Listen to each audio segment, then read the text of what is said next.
Masih di berita satu utama, pemirsa Presiden Joko Widodo mengadakan pertemuan dengan Menhan Prabowo Subianto. Ketua Harian Partai Gerindra sekaligus Wakil Ketua DPR, Sufmi Dasko, angkat bicara terkait pertemuan tersebut.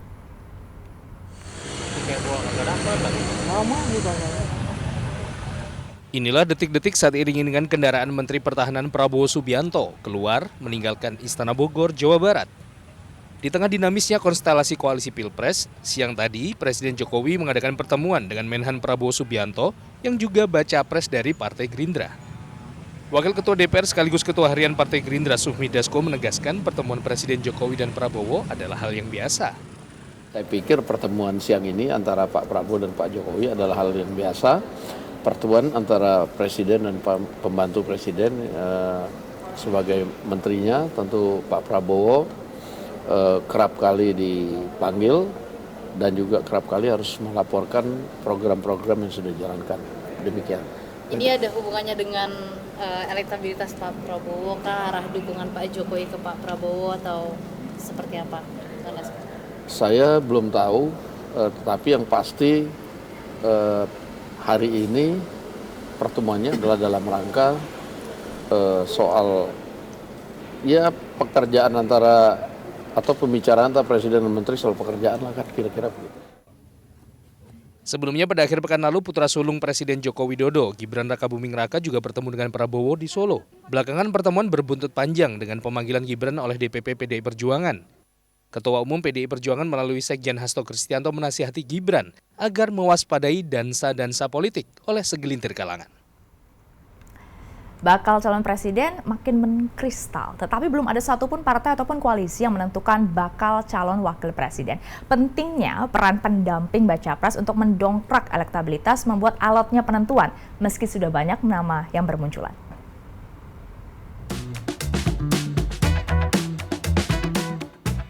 Berebut kursi cawapres, nama bakal calon presiden makin mengerucut. Tapi belum ada satupun nama bakal calon wakil presiden yang bikin partai atau koalisi kepincut. Survei terakhir yang dirilis Litbang Kompas menggambarkan elektabilitas sejumlah figur yang dinilai potensial sebagai cawapres. Hasil sigi yang dilaksanakan 29 April hingga 10 Mei ini menunjukkan Sandiaga Uno dan Ridwan Kamil muncul dengan elektabilitas tertinggi, masing-masing 11,9% dan 9,3%. Terpaut jauh dibandingkan figur lain, seperti Agus Harimurti Yudhoyono dan Erick Thohir yang berada di bawah 5%, yakni 4,1% dan 4,5%. Ini tidak termasuk 3 nama yang telah menjadi baca pres, yakni Ganjar Pranowo, Prabowo Subianto, dan Anies Baswedan. Dalam simulasi bongkar pasang capres-cawapres di luar nama ketiga baca pres tadi, survei Litbang Kompas menunjukkan Ridwan Kamil yang dinilai paling cocok sebagai bakal cawapres mendampingi Ganjar. Di urutan berikutnya ada nama Sandiaga Uno dengan selisih 0,8%. Menyusul ada nama Erick Thohir 7,6%, sementara AHY 5,8%. Sementara itu figur yang dinilai paling ideal mendampingi baca pres Prabowo adalah Sandiaga Uno dengan angka 13,5%. Disusul Ridwan Kamil dengan angka 10,9%. Sementara Erick Thohir dan AHY muncul dengan margin sangat tipis, 7,5% dan 7,2%. Ketatnya elektabilitas bakal calon presiden membuat sejumlah analis politik menilai posisi cawapres akan sangat krusial dalam memenangkan Pilpres 2024 mendatang. Sama seperti baca pres, penentuan bacawa pres juga menjadi babak penting bagi partai politik. Bukan hanya elektabilitas, soliditas koalisi dan keseimbangan perwakilan politik juga jadi bahan timbang. Dengan tingginya ceruk pemilih yang belum menentukan sosok cawapres yang akan mereka pilih, apakah akan membuat parpol terpacu untuk segera mendeklarasikan sosok pendamping baca pres? Kita bahas bersama Gus Arwani Tomafi, Sekjen P3 dan juga Gus Jazilul Fawait, Wakil Ketua Umum PKB. Selamat sore Gus Arwani, Gus Jazilul. Selamat sore, Stefani. Ya, saya mau ke Gus Jazilul dulu. Tadi kita lihat bersama bagaimana survei elektabilitas cawapres. Kalau kita lihat belum muncul nama Gus Muhaimin. Apakah ada catatan khusus dari PKB, Gus? Tentu PKB mengapresiasi setiap hasil survei dan memang Gus Muhaimin selama ini berjuang untuk capres, tidak dalam posisi cawapres. Dan kami juga memiliki survei internal, survei yang dilakukan oleh Polmark di mana elektoral Gus Muhaimin sangat tinggi di Jawa Timur. Oleh sebab itu PKB hari ini sudah melakukan koalisi dengan Gerindra dan tinggal memutuskan saja siapa capres dan siapa cawapresnya. PKB kan sudah Dan mengumumkan dan mendeklarasikan Prabowo sebagai capres, Gus. belum, itu belum diumumkan secara resmi oleh Pak Prabowo dan Gus Muhaimin.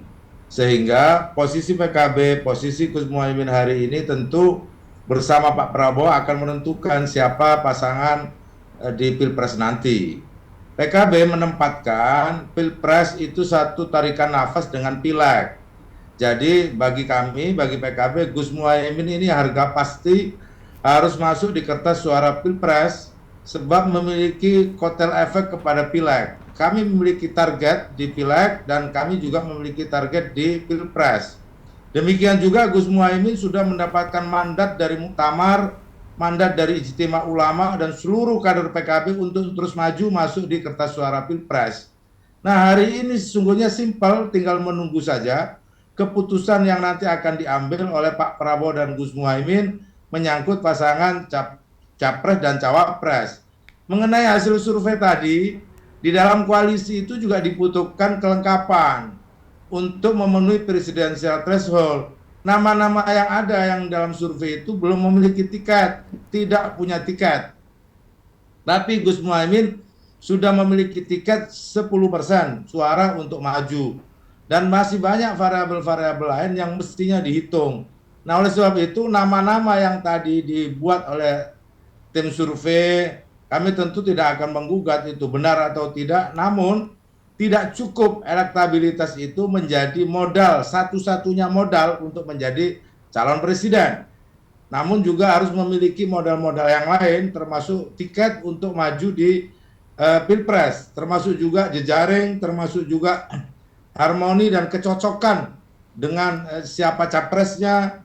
Nah, Gus Muhaimin menurut saya itu sudah memenuhi seluruh kelengkapan untuk kemudian berpasangan dengan siapapun, baik di Pilpres, baik menjadi capres ataupun menjadi cawapres. Sebab apa? Sebab PKB memiliki blocking suara yang jelas di Jawa Timur. PKB lahir dari ulama dan mewakili basis Nahdliyin atau basis Islam moderat. Ini juga menjadi kekuatan kelengkapan yang dimiliki oleh Gus Muhaimin.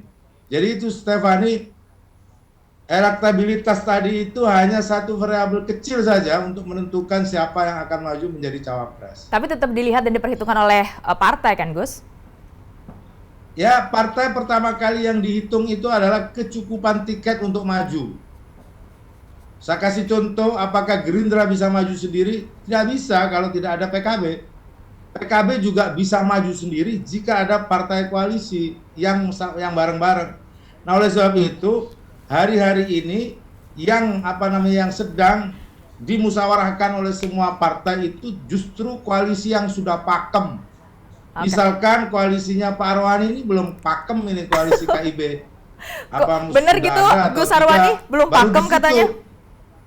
Iya, belum pakem, apalagi siapa cawapresnya. Koalisinya aja belum pakem. Tapi kan capresnya udah pakem, Gus, paling tidak. P3 sudah deklarasi capresnya Ganjar.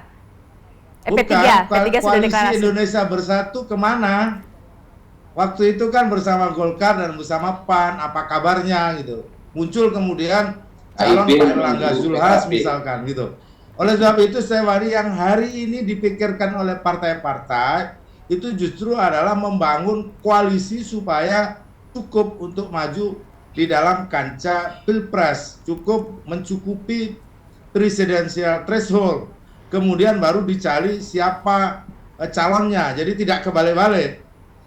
Nah, oleh sebab itu partai-partai ini fokus sekali termasuk PKB untuk kemudian membangun soliditas di dalam koalisi yang kuat. Kalau soliditas kuat tapi tidak mencukupi kursi untuk maju menjadi presiden, juga tidak ada maknanya. Misalkan PKB koalisi dengan P3 misalkan, kuat satu hati, nggak cukup. Berarti dukungnya sama dong, capresnya udah P3 udah capresnya Ganjar, Gus? Nggak, maksud saya yang dipikirkan oleh partai politik hari ini Stefani adalah kecukupan untuk maju menjadi ataupun kelengkapan presidensial threshold. Baru diisi siapa tokohnya. Misalkan partai-partai yang lain ada tokohnya, ada juga yang nggak punya tokoh yang mau maju misalkan gitu. Siapa itu maksudnya, Untuk Gus? maju menjadi ya tentu publik tahu lah. Ada ketua umum Kita kasih partai yang kesempatan mau ke maju, Gus ada Arwani yang dulu, Gus. tidak cukup menjadi tim sukses Oke. misalkan. Itu Oke. pilihan masing-masing. Walaupun begitu, P3 tapi sudah mendeklarasikan capresnya jelas Ganjar Pranowo dan akan menawarkan ada beberapa nama ya, Gus Arwani, untuk menjadi cawapres pendamping Ganjar akan ditawarkan, sodorkan kepada PDIP, termasuk salah satunya Sandiaga Uno. Apakah artinya berarti ada follow up Sandiaga akan masuk menjadi kader P3, Gus Arwani? Ya, jadi kami ini menjalin koalisi atau kerjasama politik dengan PDI Perjuangan itu terus berjalan melangkah menuju kepastian ya. Jadi semakin hari tiap minggu ada kepastian-kepastian yang terus kita lakukan, termasuk ya insya Allah hari Senin DPP PDI Perjuangan juga akan ke kantor DPP P3 untuk melakukan langkah-langkah konkret. Jadi apa itu langkah konkretnya, Gus? Muter-muter, kami nggak muter-muter terus ke gimana kapan kita deklarasi dan sebagainya. Kita sudah pada posisi capres sudah pasti, ya insya Allah jika teman-teman KIB sejalan dengan pilihan itu ya alhamdulillah, tentu kami menghormati pilihan-pilihan itu. Termasuk juga PKB mungkin nanti bisa bersama-sama juga alhamdulillah. Jadi insya Allah ya kita melangkah terus ke cawapres dan ada nama ya atau nama-nama yang akan kita terus dalami, kita terus lakukan langkah-langkah konkret bersama dengan DPP PDI Perjuangan. Oke, Kalau Sandiaga ada nama salah satu nama yang disebut satu, Gus Arwani. Ya? Itu berarti akan masuk Sandiaga Uno akan masuk jadi kader P3 nggak, Gus? Ya, insya Allah. Jadi salah satunya nama yang apalagi tadi sudah disampaikan kalau bicara soal pemilu tentu ya elektabilitas ya, kita lihat survei yang tertinggi Mas Sandi itu jadi satu perhatian kami ya. Mas Sandi sudah seperti keluarga sendiri di P3 ya.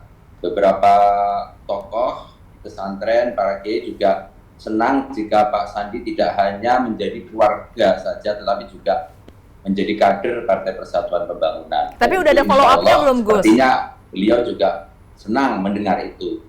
Sudah ada follow up-nya, sudah iya begitu, ada kata iya. Ya, insya Allah. Jadi terus kita jalin hubungan komunikasi. Beliau juga di beberapa kesempatan mengkonfirmasi bahwa komunikasi Mas Sandi dengan P3 semakin bagus ya, mengarah pada bagaimana ya teknis nanti kalau kepengen jadi kader P3. Iya. Beliau Gus sudah Arwani, bertanya misalnya harus ada nama lain juga, Gus. Ya. Ada nama lain juga ini yang kalau bongkar pasang capres-cawapres ini, Ridwan Kamil juga ternyata yang paling tinggi di luar nama baca pres ya. Ridwan Kamil ini dianggap paling cocok untuk mendampingi Ganjar. Apakah mungkin P3 menjadi jembatan nanti, karena kan RK sekarang ada di Golkar, satu koalisi KIB. Mungkin nggak untuk dipasangkan, Gus? Dari P3 tidak ada nama itu ya. Mungkin jika nanti dalam perkembangan misalnya karena beliau adalah kader Partai Golkar, tentu kami menghormati ya bagaimana kebijakan Partai Golkar itu sendiri. Tapi di internal PDI Perjuangan, di internal Partai Persatuan Pembangunan, kami lebih fokus pada Pak Sandi. Dan untuk nama-nama yang lain, kami menunggu nanti hari Senin dan juga kesempatan-kesempatan lain kami dengan PDI Perjuangan akan mencoba terus mencermati ya perkembangan dinamika yang terjadi, aspirasi-aspirasi yang berkembang di masyarakat. Yang terpenting yang namanya pemilu tentu yang harus dipastikan juga tidak kalah penting adalah calonnya. Jadi kalau kita punya kursi, kita punya jatah ya, tapi kalau capresnya nggak ketemu atau cawapresnya juga nggak ketemu ya sama saja. Gimana gitu ya, Gus ya? Dua-duanya penting. Oke. Antara kita punya penting kursi, itu, kita punya 20% itu. Gus Jazilul, penting loh untuk segera menetapkan capres cawapres. Ini memang masih harga mati. Ya kita lihat Gus dulu Muhaimin aja, sebagai lebih capres dulu atau gimana? Nanti mengumumkan kami atau Pak Arwani. Karena Yeah. Pak Arwani juga muter-muter juga rapat tiap minggu gitu. Kita Nah, sebab juga, itu Pak. menurut saya dilihat saja nanti lebih dulu mana yang akan mengumumkan koalisi Kebangkitan Indonesia Raya atau koalisinya Pak Arwani. Sebab di sana juga belum, saya lihat juga belum jelas siapa yang akan jadi cawapresnya, bahkan kriterianya juga belum ada. Oleh sebab itu kalau kami sudah jelas kriterianya Apa tuh? dan formulanya bahwa pasangan presiden dan calon wakil presiden dari KKIR itu ditentukan oleh Pak Prabowo dan Gus Muhaimin. Itu udah lama Sudah sekali selesai itu. Gus Jazilul, Nah, tapi ya kan tinggal tidak kunjung menunggu itu, dideklarasikan. sesederhana itu. Oleh sebab itu kita nggak butuh rapat panjang-panjang memang, namun memang variabel yang lain tentu harus dihitung. Misalkan variabel menunggu pengumuman pasangan dari koalisinya Pak Arwani. Ini juga bagian dari strategi juga. Gus Jazilul, tapi Apakah mungkinkah Pak- kalau ada nama-nama lain yang mungkin muncul di survei gitu, mungkinkah untuk bisa mendampingi Prabowo dan tetap didukung PKB? Kenapa? Karena harus menunggu. Jadi Mungkinkah? kalau teman-teman menunggu Gimana, Gus? cawapres dari Pak Ganjar, ya harap bersabar juga, ya, karena kami Ya, kalau oleh P3 sebab- tentu nah, itu, mencermati cocok. misalnya salah satunya adalah Mas Sandi, tapi kami juga tentu ingin pada tahap-tahap berikut secara teknis kami juga nanti akan mematangkan dengan DPP PDI Perjuangan Oke. yang pas, tentu yang seperti apa. Ya, Saya mau tanya menjadi dulu, belum keputusan dijawab sama bersama. Gus Jazilul Termasuk tadi. Kami juga menunggu Iya, Gus. Jazilul ya, barangkali nanti juga ikut. Ya, Nah, itu mau ternyata menunggu misalnya apakah? nanti ikut gabung, Gus Jazilul? ya, kami juga siap Oke. menunggu. kan. Oke, Gus Arwani. Saya mau tanya dulu, Gus Jazilul belum jawab soalnya ini. Jadi mungkinkah bukan Gus Muhaimin yang disodorkan menjadi cawapres? Mungkinkah ada nama-nama lain? Dari tadi ada beberapa nama ya, ada 4 nama lah paling tidak. Ya mungkinkah itu yang kemudian nanti yang didukung berpasangan dengan Prabowo dari KKI? Bagi PKB, Gus Muhaimin harga pasti. Tidak boleh ditawar lagi. Kalau toh ada nama-nama yang lain, itu hanya sekedar bagian yang menjadi diskursus publik. Tidak pernah nama-nama yang lain itu dibahas di dalam koalisi. Yang jelas yang membahas hanya 2 orang saja, Gus Muhaimin dan Pak Prabowo. Setahu saya, seperti yang disampaikan oleh Pak Prabowo dan Gus Muhaimin, semua akan ditentukan berdua. Oke. Jadi kalau ada nama-nama lain yang muncul, ya biasa itu namanya diskursus publik. Oke. Siapa tahu, kira-kira begitu. Namun bagi PKB, posisi Gus Muhaimin itu sudah harga pasti. Oke, harga mati ya. Apanya mau ditawar? Oke, terakhir saya singkat saja, Gus Arwani, berarti Senin akan ada keputusan Capres-Cawapres dari PDIP dan P3? Singkat saja, Gus. Senin kami menindaklanjuti ya pertemuan sebelumnya di DPP PDI Perjuangan karena Oke. beberapa minggu terakhir ini hampir semua partai politik fokus pada pendaftaran caleg, Oke. ya, sehingga kesempatan pertama di minggu depan ini akan kami manfaatkan untuk membicarakan beberapa Menyodorkan nama ya? rencana depan, ya, termasuk juga tentu kami juga ingin mendengar ya, perkembangan yang terjadi terkait dengan nama atau nama-nama cawapresnya Mas Ganjar. Oke. Dan tentu kita semua paham bahwa kami di DPP P3 ada Pak Ketum, Pak Mardiono, di DPP PDI Perjuangan juga ada Ibu Megawati Soekarno Putri. Baik, terima kasih banyak Gus Jazilul dan juga Gus Arwani sudah bergabung bersama Berita Satu Utama. Kita tunggu nanti Makasih. Capres-Cawapres dari KKIR maupun juga Siap. dari PDIP dan P3. Salam sehat, Gus. Sehat, Stefani. Makasih, Gus Arwani. Pemirsa, sebagai tindak lanjut dari Musyawarah Rakyat Musra, Projo akan menggelar konsolidasi untuk memantapkan satu pasang Capres dan Cawapres yang akan didukung dalam Pilpres 2024. Ketua Umum Projo, Budi Aris Setiadi mengungkapkan akan membuat simulasi paket nama calon presiden dan calon wakil presiden dalam konferensi daerah melalui Dewan Pimpinan Cabang Projo di berbagai wilayah. Nah, ini merupakan kelanjutan dari musrah relawan Jokowi di 29 provinsi Indonesia serta Hong Kong. Ada 10 simulasi Capres-Cawapres yang dibuat Projo dengan nama Ganjar Pranowo, Prabowo Subianto, Erlangga Hartarto, Sandiaga Uno, dan Mahfud MD. Dari simulasi ini akan dikerucutkan 2 nama yang dinilai paling tepat untuk didukung sebagai Capres dan Cawapres dalam Pilpres mendatang. Semua daerah bicara, setiap provinsi bicara, nanti kita di antara September Oktober kita ada di forum yang namanya Forum Rakernas Projo. Itu kita udah putusin, kita akan dukung siapa. Termasuk cawapresnya juga? Kalau iya dong, kan udah namanya paket. Kan tadi saya udah ceritain bahwa partai politik atau gabungan politik kan ke KPU itu bawa namanya 2 dong, capres-cawapres kan. Gitu loh.